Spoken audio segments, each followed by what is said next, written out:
Capítulo 83 del libro de los Salmos. Dice: oh Dios, no guardes silencio, no calles, oh Dios, ni estés quieto.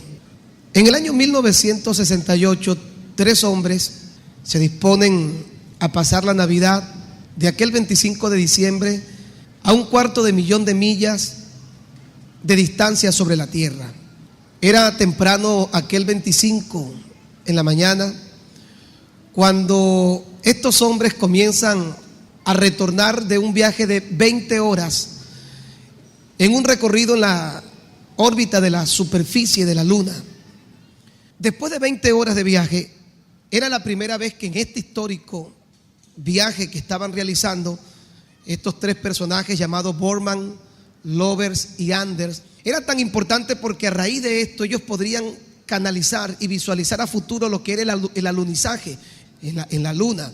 Pero durante el proceso en el que ellos dieron el recorrido, que fue ese viaje de 22 horas, cuando ellos están supervisando la parte posterior, hubieron 22 minutos de tensa calma y tenso silencio.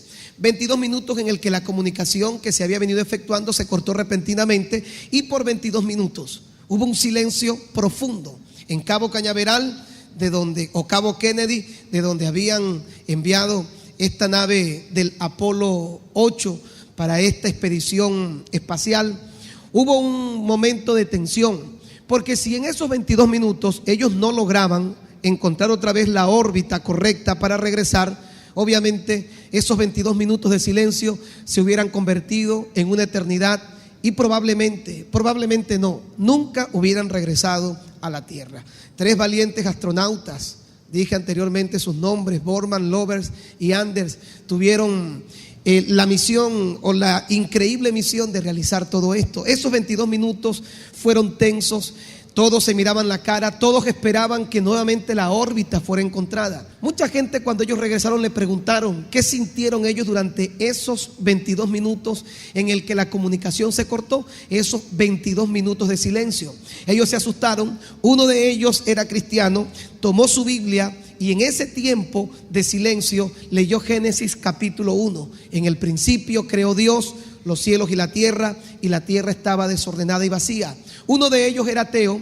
Obviamente su educación en la NASA le había hecho creer una gran cantidad de cosas contrarias a Dios, pero en ese momento cuando tuvo la Tierra a una distancia y pudo observar el globo terráqueo, en ese momento cuando comenzó a leer Génesis capítulo 1 junto con sus otros 2 compañeros, él decidió creer en Dios. 2 de ellos creían en el Señor, uno era totalmente ateo, pero los 3 regresaron reconociendo la grandeza y la majestad de ese Dios que había creado los cielos y la tierra. La parte resaltante de la historia tiene que ver con este silencio de 22 minutos. Y a raíz de todo ello, hoy yo quiero compartir con ustedes un tema que titulé hace mucho tiempo: los silencios de Dios. Quiero hablarle de esos silencios desconcertantes, torturantes, que a veces no permiten que nosotros podamos tener la tranquilidad o podamos disfrutar de tantas cosas como quisiéramos. Me llama la atención el capítulo 83, versículo 1 de los Salmos, porque Asaf, que es el escritor de este capítulo, le hace a Dios una sugerencia, a Dios que por favor no guardara silencio. Me imagino que en un momento de angustia, porque había estado él siendo asediado por alguno de sus enemigos, si usted lee su título se va a dar cuenta que es una oración o una plegaria pidiendo destrucción por sus enemigos. Y una vez que esto estaba ocurriendo, él sentía que era necesario que él se dirigiera a Dios para pedir que ese Dios interviniera. Pero ¿cuántas veces nosotros le pedimos a Dios la participación o la intervención en áreas específicas de nuestra vida, y durante ese tiempo en el cual estamos esperando una respuesta, pareciera ser que Dios se especializa en hacer silencio? Y los silencios de Dios, créanme, que son torturantes, son expectantes. Cuando Dios decide guardar silencio, para nosotros podría ser eso interpretado de una forma correcta, pero también podría ser interpretado de una forma incorrecta. Muchas veces nos hemos encontrado a la expectativa o a la espera de alguna respuesta particular. Pienso en aquellas personas que van a buscar trabajo en alguna empresa entregan un currículum y después de cierto tiempo ellos deben esperar que la empresa los llame y les diga si ese trabajo va o no va. Me imagino que ese lapso de silencio en el que la empresa decide reservarse el derecho de informarle si ellos serán contratados o no, me imagino que ese momento de expectativa puede crear la gran cantidad de dudas, de incertidumbres, de inquietudes y de preguntas en cada persona. He visto gente que a la hora de esperar se desesperan y esa desesperación ante el silencio los lleva a tomar decisiones equivocadas, erróneas y muchas veces nefastas para su propia conducta. Mucha gente cuando se enamora y cuando busca la aprobación ante los hombres iban y manifestaban su amor a las mujeres. Y ellas normalmente daban un tiempo prolongado de silencio y le decían, déjame pensarlo. Y en ese tiempo, déjame pensarlo, podía pasar una semana. Podían pasar 2 semanas, como podía pasar un año. Estoy consciente que algunos de ustedes están esperando alguna respuesta de parte de Dios. El tiempo ha pasado y Dios no ha dicho sí, Dios tampoco les ha dicho no. Y ese silencio quizás sea lo más torturante en el corazón de muchas personas. Entonces me doy cuenta que todos nosotros en algún momento de nuestra vida hemos estado ante un silencio de Dios. Hay silencios ininterrumpidos. Hay silencios que en momentos parecieran que tienen la esperanza de surgir como el ave fénix del fracaso y levantarse, y de repente cuando pareciera ser que la situación se resuelve, vuelve otra vez Dios y hace silencio. El profeta Habacuc declara en el capítulo 1, versículo 2, cómo se sintió él ante el silencio. Y creo que Habacuc refleja cómo se puede sentir una persona cuando Dios decide guardar silencio. Y me doy cuenta que lo que dice el libro de Habacuc es que la respuesta que tuvo este hombre ante una respuesta que Dios no le daba fue esta: ¿hasta cuándo? ¿Hasta cuándo, Señor, clamaré? ¿Hasta cuándo voy a orar y tú no me vas a oír? ¿Qué es lo primero que piensa una persona cuando está esperando una respuesta de Dios y Dios no la da? Yo creo que lo primero que piensa es: Dios no me oyó, Dios no sabe lo que estoy pasando.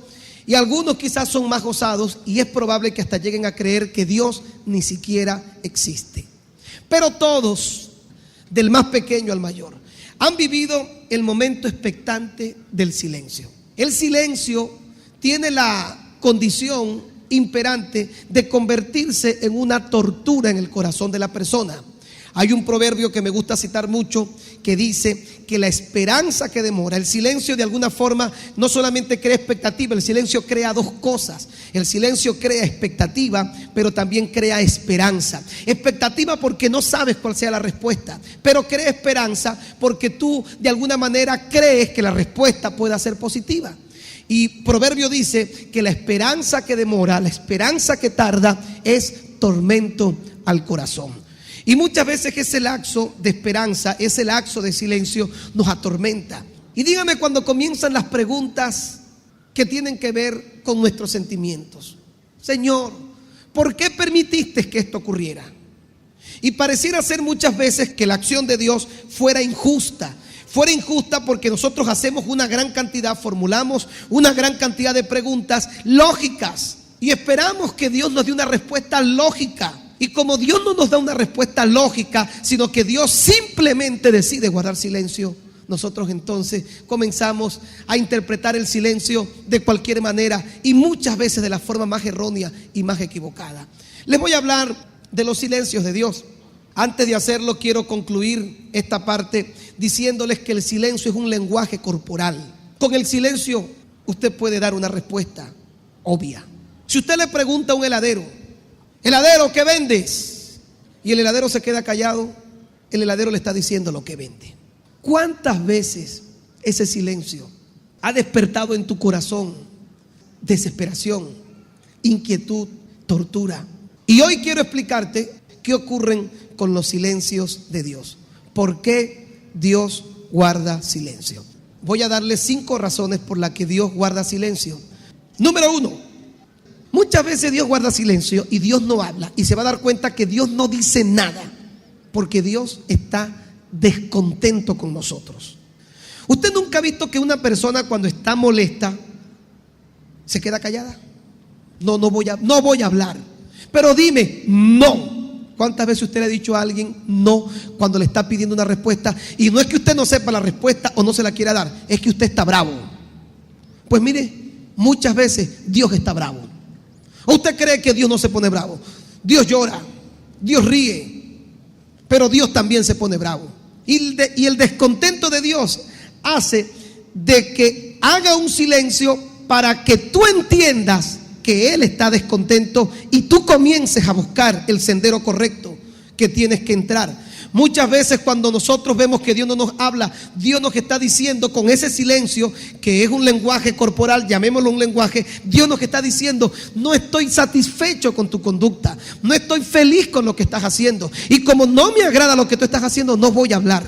Y entonces Dios no es que sea como un niño malcriado, pero Dios agarra, se cruza de brazos y dice: pues ahora no digo nada. Y no dice nada. Quiero que usted busque conmigo Jeremías capítulo 14 y quiero que compare allí esta cita bíblica y vea que esta actitud en Dios, muy parecida a algunas que nosotros tenemos, son formas de Dios expresar lo que quiere que tú y yo sepamos. Jeremías capítulo 14. Vamos a leer solamente algunos versículos para pasar al siguiente punto. Dice: palabra de Dios que vino a Jeremías con motivo de la sequía. Una sequía en ese tiempo era algo devastador. Era devastador porque en esa época no existían bancos, no existían compañías de seguro, no existían empresas básicas, no habían organizaciones como las que nosotros hoy tenemos, no existía nada de esto. Así que ellos dependían potencialmente de la siembra, de la cosecha, porque de la siembra y la cosecha ellos comían y también daban de comer al ganado para poder sostenerse. Así que una sequía en esta época era algo devastador completamente. Entonces vino una sequía. Y esa sequía era una forma en la que Dios manifestaba su incomodidad para con el pueblo. Y dice: palabra de Dios que vino a Jeremías con motivo de la sequía. Se enlutó Judá. Una sequía traía luto, porque muchos animales morían y muchas familias perecían. Sus puertas se despoblaron. Significa que la ciudad quedaba desolada, quedaba vacía. Se sentaron tristes en la tierra y subió el clamor de Jerusalén. Empezaron a orar, porque en ese momento es cuando la gente comienza a orar. Los nobles enviaron sus criados al agua y vinieron a las aguas y no hallaron agua. Volvieron con sus vasijas vacías, se avergonzaron, se confundieron y cubrieron sus cabezas. Ese término, cubrir su cabeza, es símbolo de vergüenza dentro del lenguaje hebreo. Cubrieron su cabeza, llegaron con vergüenza, porque la tierra se resquebrajó. No había llovido en el país y estaban confusos los labradores y cubrieron sus cabezas. Aún las siervas en los campos parían y dejaban las crías porque no había hierba. Y los asnos monteses se ponían en las alturas y aspiraban el viento como chacales. Sus ojos se ofuscaron porque no había hierba. Y aunque nuestras iniquidades ahora comienzan a reconocer, nuestras iniquidades testifican contra nosotros, ellos le dicen a Dios: actúa por amor de tu nombre, porque nuestras rebeliones se han multiplicado, contra ti hemos pecado.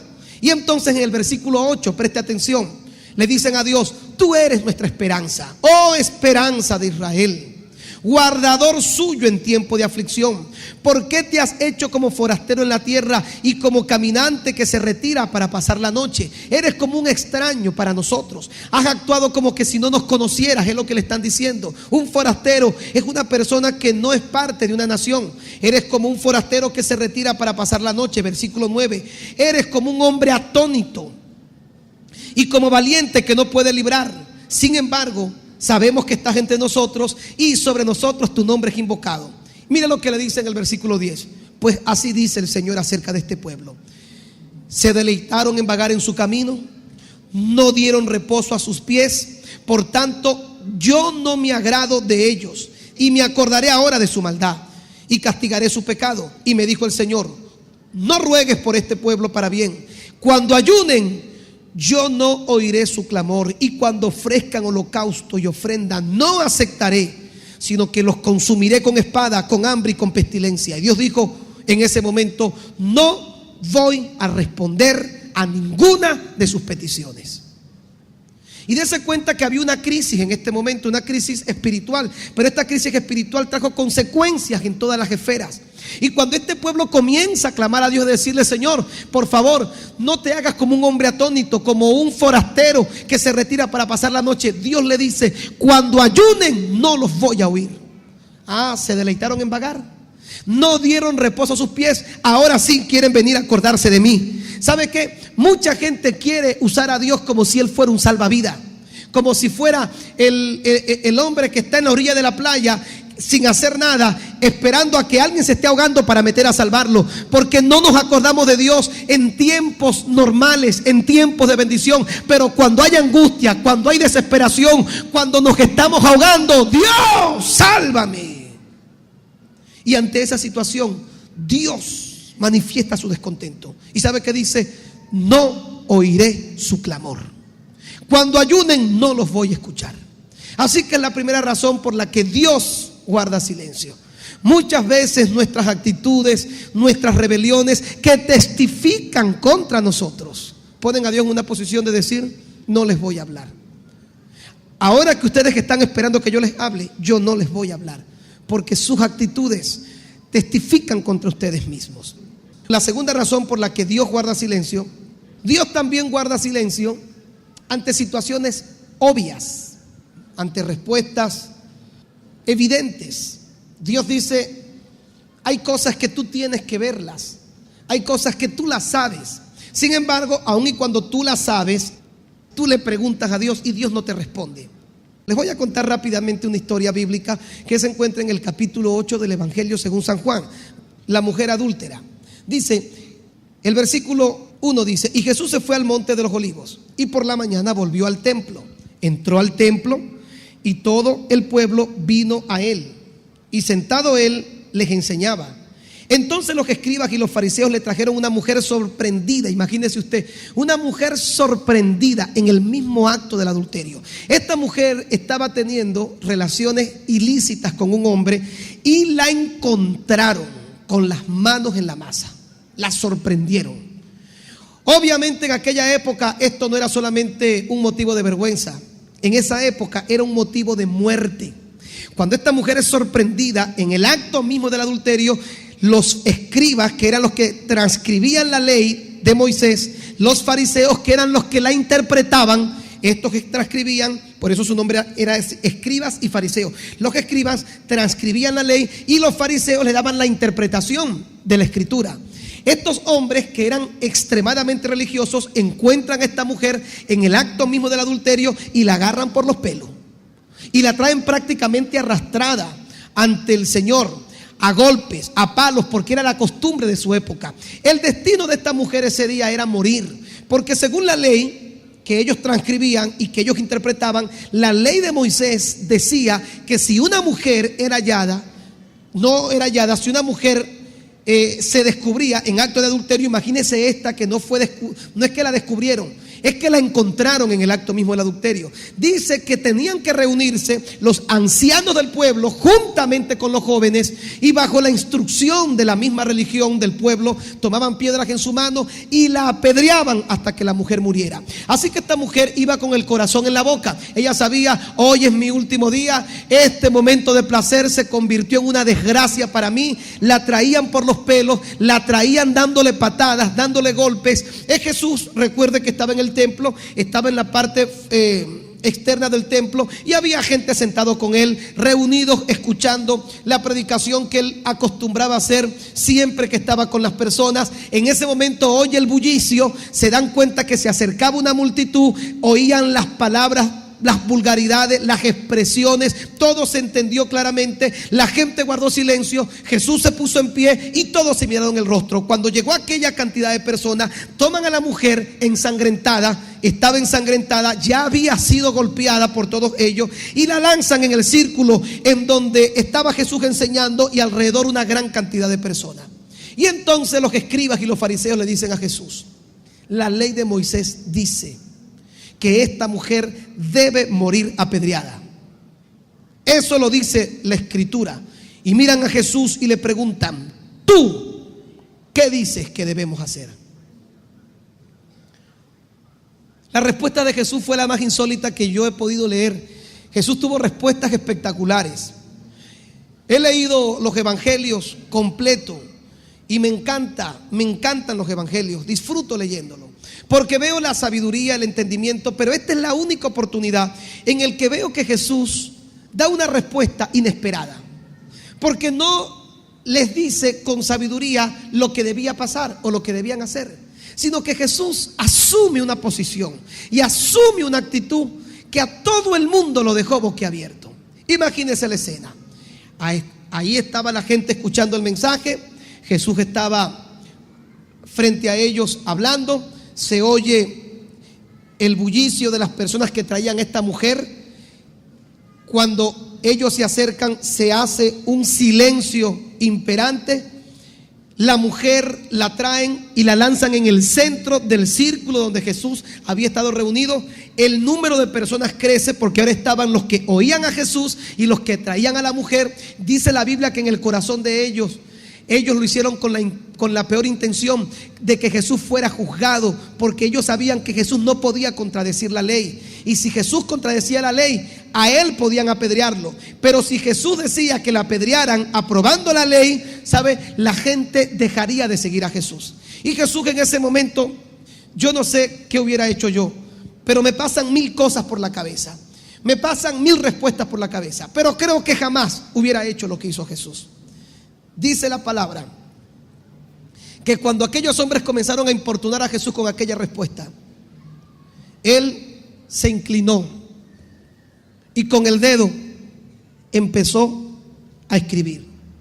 Cuando era niño escuché a un predicador decir ¿qué escribió Jesús? Y este predicador decía que Jesús escribió los 10 mandamientos. Cuando fui adolescente escuché a otro predicador hablar de este acontecimiento. Y este otro predicador decía que Jesús escribió el pasaje de los Salmos que dice: porque para siempre es su misericordia. Otros han especulado, pero ¿sabe qué dice la Biblia que escribió Jesús? La Biblia no dice que escribió nada.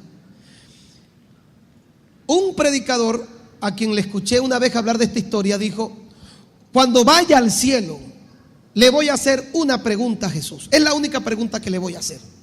Le voy a preguntar: ¿y qué escribiste tú allí?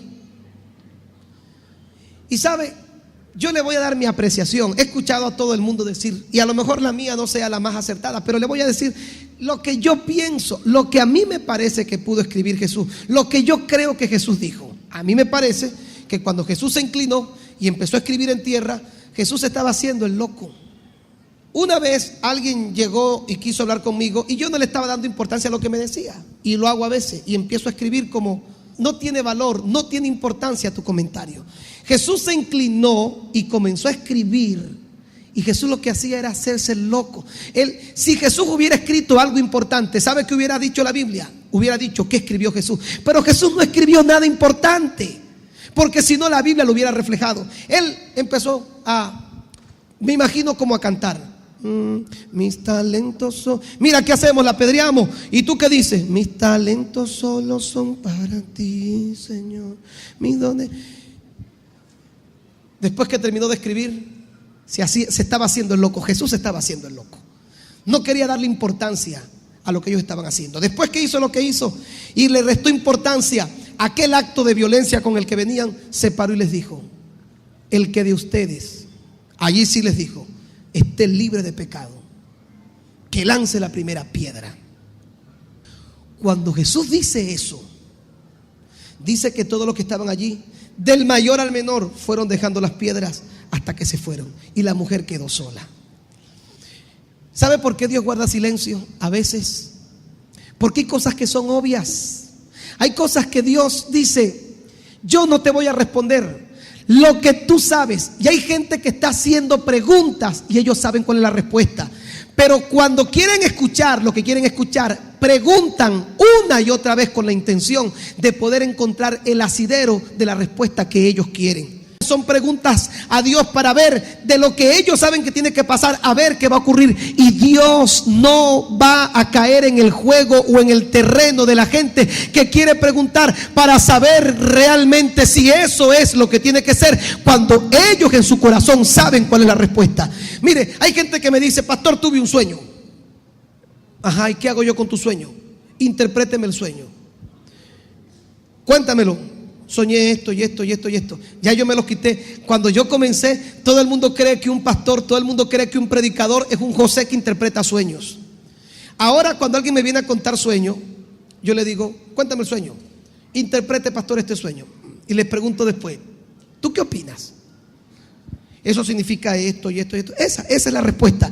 La gente sabe cuáles son algunas respuestas y simplemente quiere preguntar para escuchar lo que quiere oír. ¿Me explico lo que le quiero decir? A veces la gente pregunta porque quiere escuchar lo que quiere oír, aunque en su corazón saben cuál es la respuesta. Entonces hay muchas personas que en este momento están haciendo preguntas y Dios no les ha respondido porque Dios sabe que en su corazón ya saben cuál es la respuesta. Número 3, Dios también hace silencio ante nuestra indiferencia. ¿Qué silencia su voz? Diga conmigo, mi indiferencia silencia la voz de Dios. Cuando una persona es indiferente, Dios simplemente también responde con indiferencia. No te interesa lo que yo digo, no te voy a decir nada. ¿Te interesa en el momento que quieres? Yo no te voy a dar ninguna respuesta. El libro de Lucas, especialmente el capítulo 7, versículo 32, Jesús estaba con aquella gente y le preguntaron acerca de Juan el Bautista. Y en ese momento Jesús le responde y les dice: os tocamos flauta y no bailasteis, os endechamos y no llorasteis. Y le dijo: ¿qué es lo que quiere la gente entonces que yo haga? Hay personas que de pronto están esperando que algo ocurra según su criterio y resulta ser que las cosas no ocurren de esa manera. Cuando el hombre es indiferente porque cree que todo se lo puede saber, porque el hombre piensa que puede saber y puede ser más sabio que Dios, Dios dice: no voy a hablar. Por eso es que hay un proverbio que dice: no seas sabio en tu propia opinión. Teme a Dios y apártate del mal. ¿Qué es un sabio en su propia opinión? Termino este punto con eso. Una persona que cree que toda se la sabe. Y como todo se lo sabe, es indiferente. No está esperando una respuesta porque desea saber algo, sino porque desea corroborar y porque desea poner a prueba a los demás. Esa indiferencia hace que Dios guarde silencio. La cuarta razón por la que Dios guarda silencio es porque Dios desea poner a prueba nuestra fe. Muchas veces el propósito de Dios en el silencio es fortalecer nuestra fe, perfeccionar nuestra paciencia. ¿Qué quiero decir con fortalecer nuestra fe y perfeccionar nuestra paciencia? Dice la Biblia en el capítulo 37 de Génesis que Jacob, cuando se entera que su hijo José había muerto, pronuncia en el último versículo que él descendería al Seol, él se enlutaría y moriría con el luto de la muerte de su hijo. ¿Sabe cuánto tiempo pasó desde el día en el que Jacob se entera que su hijo José, su hijo amado, su hijo José había muerto? Desde ese día hasta el día que José lo vuelve a ver convertido en el segundo amando en el palacio de Faraón, transcurren 46 años. ¿Cuántos años? 46 años. Yo me pregunto una y otra vez, ¿por qué Dios no le dijo nada a José? Y en estos días que estudiando la Biblia, présteme mucha atención, descubrí algo. En el Nuevo Testamento se habla de la fe y se dice que la fe es la certeza de lo que se espera, la convicción de lo que no se ve. Pero en el Antiguo Testamento se habla de la fe y la forma en el que se ve la fe en el Antiguo Testamento es distinta a como se ve la fe en el Nuevo Testamento. La fe en el Antiguo Testamento, o la fe en el hebreo, es una fe que tiene que ver con obediencia al cumplimiento divino de Dios, sin esperar respuesta a cambio. Se da cuenta que en el Nuevo Testamento es la certeza de lo que se espera, es decir, va a venir la convicción de lo que no se ve, es decir, lo voy a ver. Pero la fe de los antiguos, la fe de los hombres que estuvieron sirviendo a Dios durante esa época, era una fe que no tenía que ver con que voy a ver porque estoy esperando que Dios haga. Era una fe que tenía que ver con obediencia al cumplimiento divino. Jacob simplemente no esperaba ver a su hijo, pero fue obediente y se sujetó al cumplimiento divino de Dios. Dice la Biblia que a Abraham le fue contado por justicia, porque le creyó a Dios. Pero le pregunto, ¿Abraham vio cumplida la promesa que Dios le hizo? No la vio.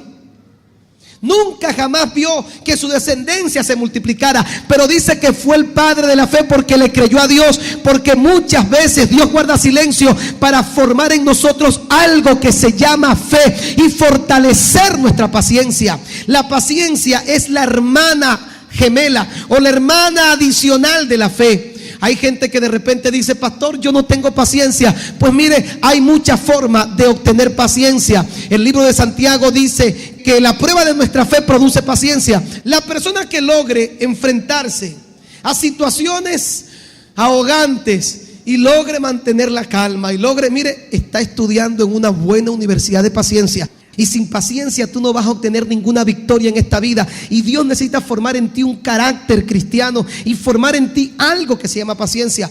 Y vas a conseguir que en tu trabajo hay personajes que te hacen la vida cuadritos, te hacen la vida imposible, pero Dios está formando en ti algo. Y tú dices: Señor, ¿por qué no me respondes? ¿Qué voy a hacer con esta mujer? Y Dios: silencio, estoy trabajando en ti.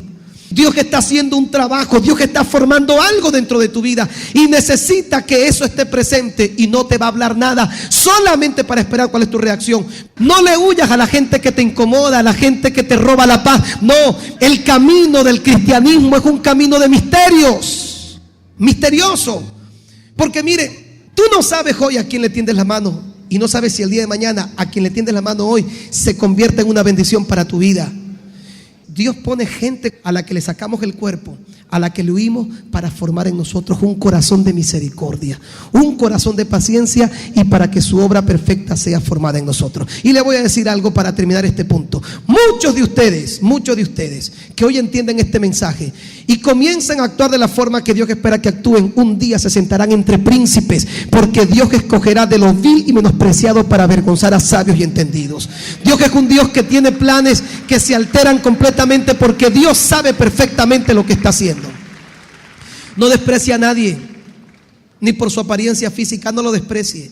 No desprecia a nadie por sus limitaciones mentales, porque la gente inteligente son la gente con quien Dios normalmente no tiene planes, porque son tan inteligentes que Dios dice: no tienen espacio para yo decirles, porque todos lo saben. Y Dios muchas veces agarra a alguien que no es inteligente y que no tiene planes para él glorificar su nombre. Termino con el último punto, la última razón por la que Dios hace silencio. A veces Dios hace silencio, y esta es la que más me gustó de todas, es la que espero que sea la que distinga mi vida. Dios hace silencio por puro amor. Usted nunca ha visto un bebé pequeño y usted como que le dice: qué lindo, qué chiquito, que esto y que lo otro, y llega un momento cuando usted ya dijo todo y no lo puede repetir, y hay tanta ternura dentro de usted que usted lo que hace es que se queda callado y lo mira plácidamente y con aquella sonrisa, y usted dice: una sonrisa. ¿Nunca le ha pasado que ve a alguien que ama y usted ya ha dicho todo y usted lo que hace es... Yo sé que sí le ha pasado, especialmente a los enamorados. Y uno mira y uno como que quiere decir algo, y uno lo que hace es que mueve la cabeza, empuña los labios, hace... ¿No has visto un bebé pequeño que da ternura y uno dice... y uno se queda como desarmado, como que... qué tierno, ay, qué lindo. Pues mire, hay un silencio de Dios así. Sofonías 3:17, y terminamos con este último pasaje bíblico. Cuando Dios está muy contento, también hace silencio, muy contento. Y cuando Dios ve que estás actuando de forma correcta y estás andando por el camino que Él te mandó a andar y estás disfrutando la plenitud de la vida cristiana, Dios desde el cielo, la gente mira a Dios tan pragmáticamente, como tan lejano. Mire, y las virtudes y las cualidades de Dios, el carácter de Dios es semejante al nuestro. Por eso dice que fuimos hechos conforme a su imagen y conforme a su semejanza. Dios piensa muchas veces como nosotros. Sus reacciones son muy parecidas a la del hombre. Y le voy a leer este pasaje bíblico en Sofonías 3:17 para terminar, que dice así: el Señor está en medio de ti. Diga: Dios que está en medio de mí, poderoso, me salvará, se gozará sobre mí con alegría. ¿Y qué dice después? Callará de amor. Dios te mira. A veces Dios no dice nada. Señor, pero dime algo, estoy... Y Dios te dice... Y Dios con eso, sin respuesta, te está diciendo: estoy contento contigo, hijo. Señor, pero dime algo. Y a veces Dios no quiere decir nada, Dios nada más quiere contemplarte. El día que tú te graduabas, tú estabas pendiente del profesor, estabas pendiente del título, estabas pendiente de la toga, del birrete. Pero tú dirás, es una tontería. El día que te graduaste, Dios estaba en el cielo orgulloso de ti diciendo: mi hijo se graduó, qué inteligente es mi hijo. ¿Y sabes lo que hacía Dios? Tú no escuchaste a Dios por ningún lado, pero Dios estaba así: qué feliz estoy, porque Dios se regocija de nuestras victorias. Si el día de hoy tú estás disfrutando este momento y te sientes tranquilo y en paz, Dios te observa desde su cielo y te mira con victoria, porque Dios disfruta tu gloria. Cuando tú te caes, Dios se lamenta, pero cuando tú te levantas, Dios se regocija y se deleita y calla de amor delante de ti todas tus victorias, tu graduación universitaria, el día que saliste del liceo, el día que fuiste feliz. Tu felicidad creíste que la compartiste solo con tus amigos, pues no es así. Cada felicidad que ha producido satisfacción a tu corazón, Dios se ha deleitado, se ha placido y se ha regocijado. El Señor está en medio de ti, poderoso te salvará, se regocijará sobre ti de amor y callará con cánticos de amor. Lo que mueve esa actitud es nuestra vida de obediencia. Es la última razón por la que Dios hace silencio. Ahí lo dice: callará de amor. Hace silencio, pero de puro amor, diciendo, como queriendo decir: te amo, pero Conclusión: ¿cómo saber cuál de estas causas es la que genera ese silencio de parte de Dios? Porque el silencio es un lenguaje corporal, dije al principio, un lenguaje corporal. Y tú puedes interpretar el silencio como sea. A lo mejor Dios calla de amor, a lo mejor Dios calla de amor, y tú piensas que Dios, por lo que te dije, está bravo. A lo mejor Dios está bravo por lo que estás haciendo y tú crees que Dios calla de amor. ¿Cómo saber cuándo es cuándo? Nuestra condición espiritual, nuestra relación con Dios, siempre va a interpretar ese silencio de Dios que hoy tú no entiendes. Si tú no buscas de Dios y tú estás lejos de Dios, todo el tiempo vas a estar loco preguntando: Señor, ¿por qué no dices nada? Pero cuando tú buscas de Dios, tú dices: yo sé por qué Dios está en silencio, porque me estoy portando mal y yo acepto la pela, yo aguanto el castigo, yo acepto este momento. Pero cuando tú buscas de Dios, también dices: yo sé que Dios está feliz porque estoy en obediencia, porque estoy haciendo lo que a Él le agrada. Y también entiende: yo sé que Dios no me dice nada porque está formando en mí un carácter, está formando paciencia, está formando fe. Sé que Dios no dice nada porque es obvio, yo sé cuál es la respuesta, su palabra lo dice, y mi corazón me hace sentir el camino que debo seguir. Cuando tú buscas de Dios, el Espíritu Santo, que es el intérprete, el que nos guía a toda verdad, va a revelar a tu corazón el silencio por el cual tú puedas estar pasando y puedas estar viviendo.